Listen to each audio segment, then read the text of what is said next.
वाली साहब और ये स्टेटमेंट का कोई अता पता नहीं।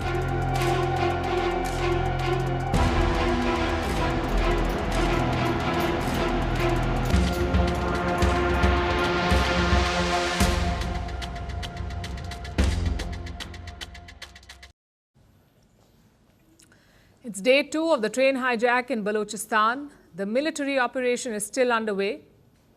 And right now, it's a race against time. Baloch militants still control most of the train. Earlier today, they issued an ultimatum to Islamabad. Free Baloch prisoners in 48 hours. If not, the hostages will be killed. That deadline will expire by Friday afternoon. So Pakistan's army is facing an uphill battle. We'll tell you about their operation, but first, let me show you a new video. A video that shows the moment this train was attacked. The Jafar Express going from Quetta to Peshawar. Take a look.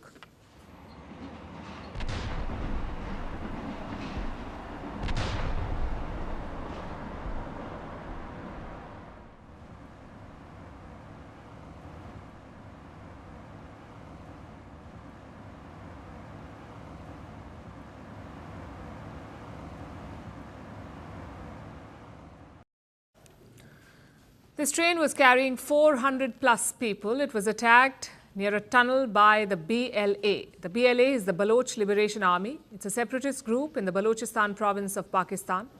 Pakistan's government says 70 to 80 fighters were involved in this attack. They bombed and then boarded the train, which brings us to the operation. Hundreds of Pakistani troops have been rushed to the site. Helicopters have also been deployed. Pakistan says around 190 passengers have been rescued, though it is not clear how they've been rescued, whether the army freed them from the BLA or whether the BLA released them on their own. That is not clear. Either way, hundreds still remain stuck. Pakistani officials say that 30 BLA fighters have been killed. 30 Baloch fighters have been killed. If true, that still leaves around 50 fighters. So as things stand, this operation continues. Those freed are being moved to nearby towns. Some of them have recounted the hijack. Listen to this. लोग चीख रहे थे, गाने मार रहे थे, बस कुछ लेट गए, हम भी लेट गए पूरी ट्रेन में, सब लोग लेट गए कि अपनी जान बचाएं। और बाहर से कुछ फायरिंग हुई, ब्लास्ट हुए, उसके बाद फिर हमने कहा जी आप लोग नीचे उतरे, लोग नहीं उतर रहे थे, मैं अपने बच्चों को लेके उतर गया। लाचर लगा इसको, इंजन को जा रहे थे, लाचर लगा तो धुआं हो गया, फिर फायरिंग शुरू हो गया, फायरिंग था, फिर लॉन्चर थे, ऐसे धमाके थे कि बस अल्लाह ने बचा दिया। मगर ये है कि हम बुढ़ी को उतारा, सबको उतारा नीचे, बोला उतरो नहीं तो गोलियां मारेंगे, उतर गया नीचे, फिर हमको देखा, बोला बस तुम जाओ। You can imagine the horror. There are young children on that train and many of them are still being held hostage. The Pakistani military is trying to flush out the militants, but they're facing two problems. One is the terrain. It is rugged, mountainous, and in the middle of nowhere. This hijack happened near the city of Sibi, which is almost 160 kilometers from Quetta. Quetta is Balochistan's capital. This rugged terrain is making it hard to access the train. That's the first problem. The second problem is suicide bombers. Pakistan's government says that some BLA militants have strapped bombs on themselves and they're seated along with the passengers, especially the women and children, which is why a gung-ho approach may not work. The military is trying to be cautious. Even as this operation drags on, bigger questions are being asked, like how was such an attack even possible? The thing is, the BLA has been striking with more frequency. In fact, they have targeted this same train before. But the previous attacks were rudimentary operations. This one was a lot more complicated. They stopped, boarded, and hijacked an entire train with more than 400 people on board. It rarely happens anywhere in the world. It is also off-brand for the BLA, the Baloch Liberation Army. They cannot compete directly with Pakistan's army. So they've usually depended on guerrilla tactics like sabotage and hit and runs.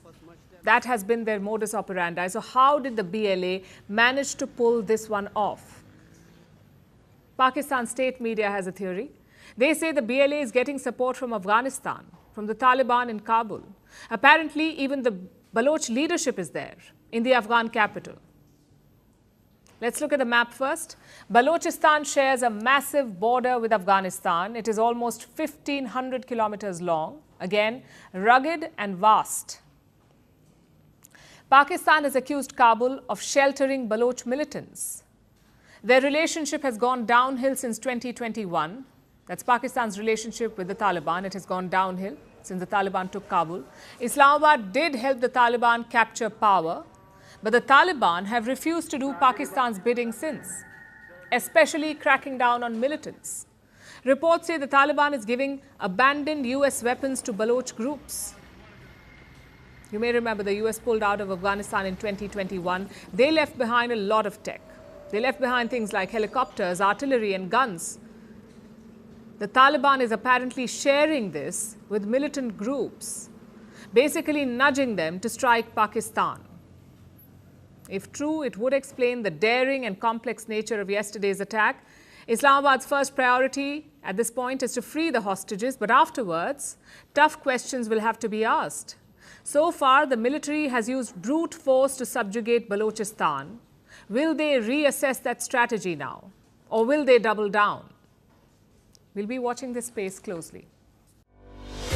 Merci beaucoup. Hi, how are you? Very well, thank you. Thank you for being here. Namaste, Mr. President. Bharat Kelogan, Komeri Namaste. How many people generally follow you in interviews? Typically, in a month, we have viewers up to 150 million. That's more than twice the population of France.